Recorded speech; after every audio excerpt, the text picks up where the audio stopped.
nagbibigay ito ng malinis na hangin at lilim. Araw, nagbibigay ito ng liwanag at init kailangan sa mga halaman, hayop at tao.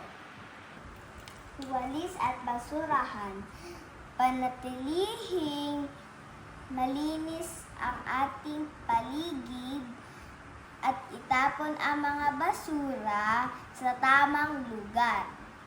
Munting halaman.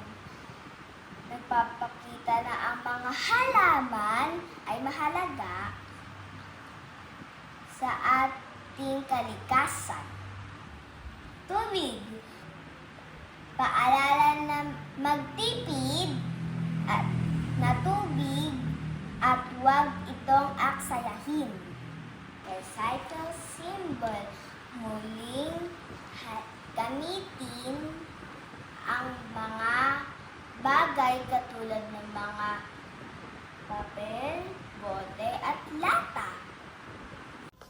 Alagaan natin ang earth sa pamamagitan ng pagpapanatiling malinis, pagtatanim ng halaman, pagre-recycle at pagtipid ng tubig at enerhiya.